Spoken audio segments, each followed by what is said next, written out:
What's up, folks? Casual Dad here, and super quick, I've seen a lot of newer players kind of talk about some issues they had with progressing in the game Hades, so I wanted to jump in and talk about some real quick tips that helped me progress. One of the first things was, I think it was a Forbes article of all things.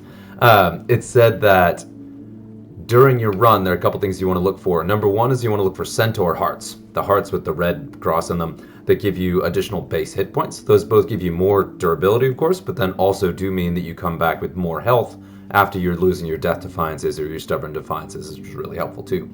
Also, you want to look for Dionysus, and Dionysus has a boon Strong Drink that if you drink from the fountain, it will restore all of your health and then also give you bonus damage, both of which will help you clear enemies faster and then also heal up when you need to and kind of top off, especially since when you're starting out, the only guaranteed fountain is the one right before the final boss. So super helpful, especially since that final encounter is where a lot of people get stuck for a long time. A couple other pieces that really helped me, I did mention the defiances. So you have the option of either Death Defiance, which has X number of charges that you use up, and usually it's going to be 3 by the end of the time you rank it all the way up, but they're gone. You have some occasional encounters where you can recharge them, but it's not guaranteed, and so you can lose them. And if you have bad luck when you're kind of weaker earlier in the game, then you can really lose this fairly quickly and then be out of luck for the later games. So for me personally, that had a psychological toll where if I was missing any of these, I got nervous and played badly. And so I found switching to Stubborn Defiance was just that much better. It's only a single life, but you get it back in every single chamber. So you can have bad luck as many times as you want, as long as it's not twice in the same room. So that does make you slightly more vulnerable during your boss fights, but I found it was just enough that guaranteed that in every single boss fight I had at least 1 extra life. That was hugely helpful for me. Of course, that's going to vary person to person, but that was what really helped for me. Another one also is your Chthonic Vitality to gain those hit points every time you go through a chamber. That keeps you topped up so that you do end up, you don't slowly drain your health as you go through matches. That's another advantage of Stubborn Defiance, is you can actually intentionally die. If you're sitting on 2 health and you go into an easier chamber, die, recharge a bit, and then you'll be able to kind of have a better bank of health going on to the next chamber after that, and you get to recharge that extra life too, which is gaming the system a bit, but that's the thing. The last piece I want to make sure to highlight is going to be your God mode. This check right here automatically gives you plus 20% damage resistance and then gives you an additional 2% damage resistance every time you die in a run. The game is hard, even with God mode on. You won't be losing anything, and if you want to progress and really enjoy the rich story and the kind of relationships you build throughout the game, it's totally worth it to do. I say if you're having any troubles at all, turn on God mode. If you feel bad about it at any point later, you can turn it off anytime. Don't worry about it at all. Just do it. Like it really lets you fully experience the game if you're having any trouble progressing yourself. And if you're not a streamer, who cares? Yeah, who cares? Lastly, we'll talk about the weapons real quick. Just some real quick general notes. I'm not going to talk too much about specifics on this. I just wanted to make this really, really quick and helpful for spoilers. The sword is your basic weapon. Let me see into your past. Swing, swing, swing, special. It doesn't really do anything well. It's medium range. It's relatively quick if you go the aspect of Zagreus.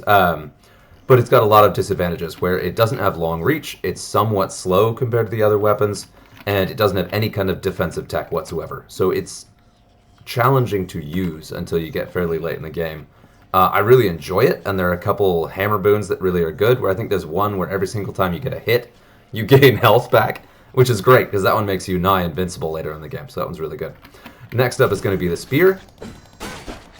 Quick thing to note on that, the spear is very quick, has really, really long reach, and does a little bit of everything, where it's got that stab, it's got really good dash attacks, and then it has the area effect special. Oh, this is wrong aspect. You got the throw, and then I think there's, oh, there it is. If you hold the attack, you get an area effect here. So it does a little bit of everything, and is really, really good. The spear was my first clear. I really enjoyed the spear personally just because it's a very powerful weapon. But especially if you're on a console, it's got a very precise aim, and so that can be quite challenging. So it's really meant for the dash strike. And there's some upgrades that made the dash strike really, really good. But as you can see, even there, I'm missing some on these. So very powerful, but very, very precise, which can be challenging to use. The shield is one of the best beginning weapons. It also does a little bit of everything. Gives you a bunch of damage and a lot of mobility. But then also this block. You can sit here and block most attacks in the game, like a huge, huge number of really powerful attacks indefinitely, and wait for your opening.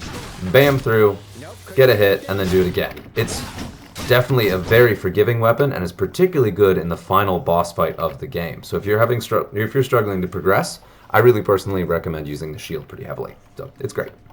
Next up we have Koronok, the bow. Your sniper weapon, designed for long range. Very good if you like sniping.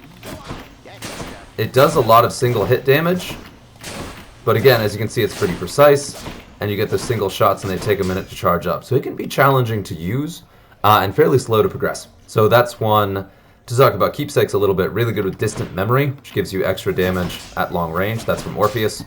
Yeah, that's a great one.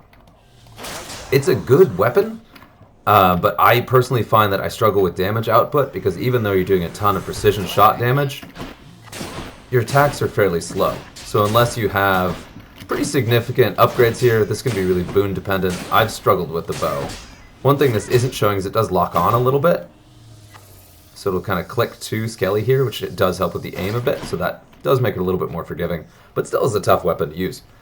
You would think that the extra reach would make it easier, and in some ways it is, but so many of the fights are close quarters against fast enemies that get in close that having a bow is a little challenging. So great one to practice with, really fun one to use, but it is not necessarily new player friendly. Of course, your mileage may vary.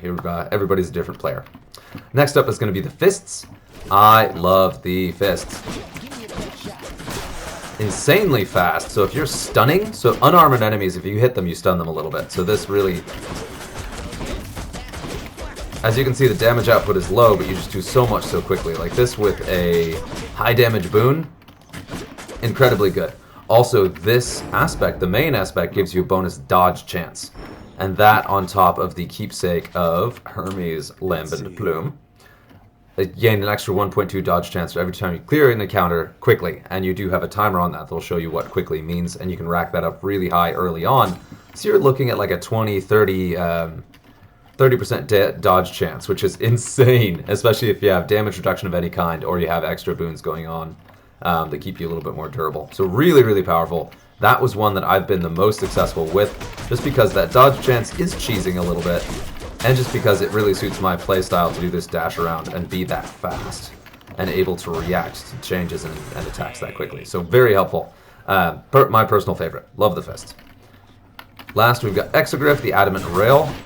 This one is a little bit opposite of the bow. It's also ranged, but has shorter range, and has a higher fire rate.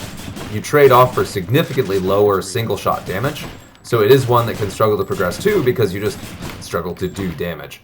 Now, every time I take the rail, my first thought is to reach for a Zeus keepsake, so I get the Zeus boon, and that makes it Lucifer. That makes it great. That does really help with the damage output, because you're doing the extra lightning damage, and it does extra damage per hit. Any boon that gives you multiple applications of a condition on hit is really good with the rail, and you want to get your hammer upgrades, because the hammer upgrades are incredibly powerful with Exogryph. More so, I think, than any other weapon, so that's a really big one. Not going to get this too long. A little Lucifer there in the finish. Hopefully this is helpful. Good luck out there, and if you have any newbie questions, let me know. Happy to help. Until next time.